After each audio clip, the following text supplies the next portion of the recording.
This video is for section 2.5, which is on compound inequalities. Your learning targets for this section is that you will be able to write and graph compound inequalities, and you will be able to solve compound inequalities. So your core concept is explaining kind of what compound inequalities are. So you have an and compound inequality and an or compound inequality. So if you look down here at this last graph, an and compound inequality is always going to shade together, okay? So think of like number 2 and number 5, they're dating, oh, so cute, and they belong together, okay? So our ands are together. And our ors, they broke up. They couldn't decide if they should be together, so they each went their separate ways. Okay, so our ors shade apart. They broke up. Okay, so ands are together. They're dating. They're happy. Ors broke up. They are apart. Example 1 is writing and graphing compound inequalities. So we're going to look at the English sentence and then change it into our math inequality sentence. And then we're going to draw the graph. So we have a number C is less than 5 and greater than or equal to -2.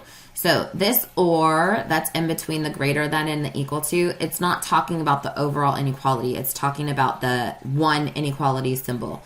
This joining word and is talking about the type of compound inequality. So we have a number C that's less than 5 and greater than or equal to -2.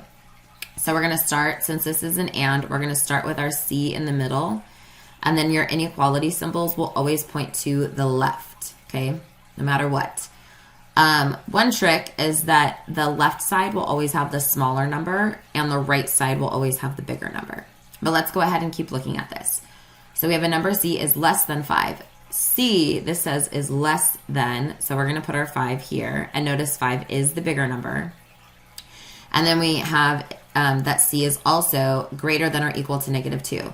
So if you look at this symbol, the open side is by the C. So that means C is greater. So we're going to put C is greater than or equal to our -2. So this is the way you would write this compound inequality.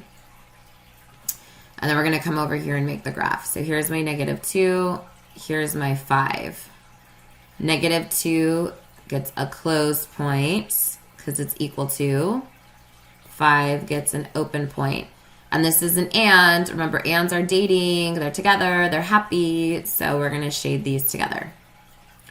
So this is our graph.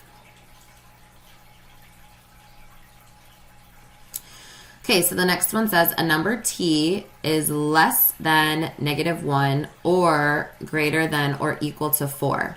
So again, this or is between greater than or equal to. So this is referring just to the inequality symbol. This joining word here, or, is referring to the compound inequality. So we have a number T is less than -1, or this time we do write the word or in our answer. We have T is greater than or equal to 4. So this is our compound inequality. And now we need to make our graph. So I have my -1 here. Here's my 4. -1 has an open point because it's not equal to. 4 has a closed point because it is equal to. And then again, our inequality symbol here is or. Ors, they broke up. They couldn't decide if they should be together. So they went their separate ways and they shade apart. So here is our graph for this problem. Example 2 is solving compound inequalities with and. Okay, ands are dating. How are they going to shade? Together. So when you look at the problem, a way that you can identify that it's an and is that they're already written all together. So it's one line that has these two inequality symbols in it. So we're going to have to split this up in order to solve it. So when you split it up, you're going to take what's on the left side, put it with what's in the middle, take what's in the right side, and put it with what is in the middle. So we have negative 3 is less than x plus 1, and then x plus 1 is less than 5.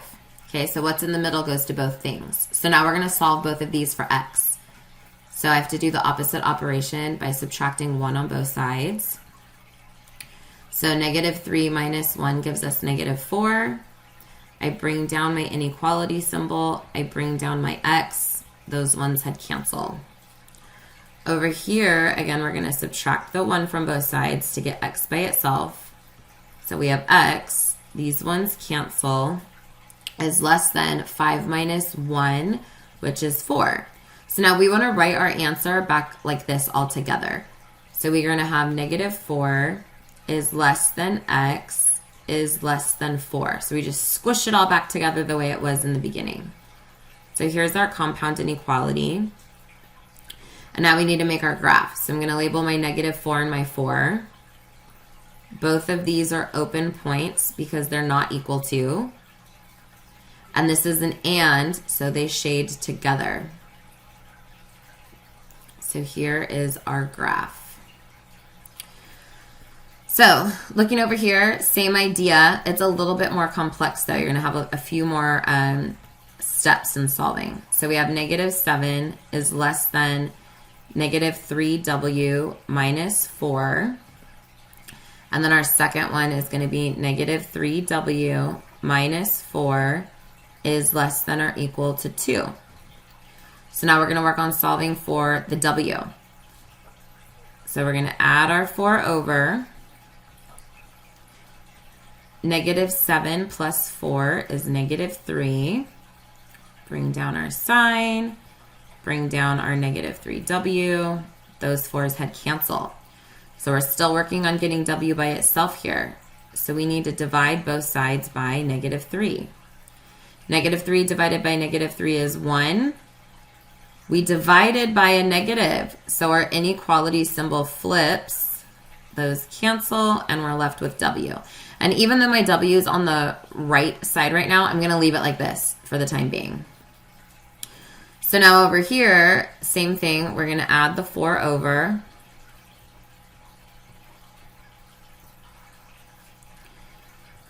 And bring down our negative 3w. Our 4's cancel. Is less than or equal to 2 plus 4, which is 6. Again, we're still trying to get the w by itself, so we're going to divide both sides by negative 3. So these cancel. We have w. We need to flip the sign because we divided by a negative. And then 6 divided by negative 3 is negative 2. So we already know this is an and. It was written together. It's a little different now because we had to flip the signs. But we're still going to start by writing your w in the middle and your inequalities pointing to the left. Your smaller number is negative 2, so we're going to bring that over here with the equal to. Our larger number is 1, so that's going to be over here, and it's not equal to. So here's our compound inequality.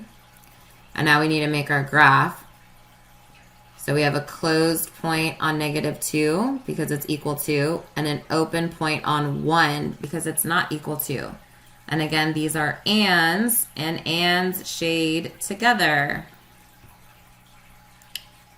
So here is our graph. Example 3 is looking specifically at our or compound inequalities. Ors broke up, they're not together anymore, so they shade apart. When you're dealing with an or compound inequality, there is an or in the problem. Okay, that will help you identify these. So we're going to go ahead and start solving this first inequality. So we're going to subtract the 6 from both sides. So we have 2x, these 6's cancel, is less than negative 2 minus 6 is negative 8. And then to get the x by itself, I need to divide both sides by 2. So these 2's cancel to give us x. is less than negative 8 divided by 2 is negative 4. So notice here I did not flip the symbol. I'm dividing by a positive. So even though I'm dividing into a negative, I'm dividing by a positive. My symbol needs to stay. Over here, we're going to start by adding 5 to both sides. So we have 4x, our 5's cancel, is greater than 8. And then we're going to divide both sides by 4 to get x by itself. So we get x is greater than 8 divided by 4 is 2. So here are our inequalities, but we need to write it as a compound inequality still. So we're going to have x is less than negative 4, and then you keep the word or in there. X is greater than 2. So this is our answer for our compound inequality. And then we need to make the graph down here. So negative 4 is going to have an open point. 2 is going to have an open point. Both of them are not equal to. And this is an or. Ors shade apart. They broke up. They're not together anymore. So here is our graph.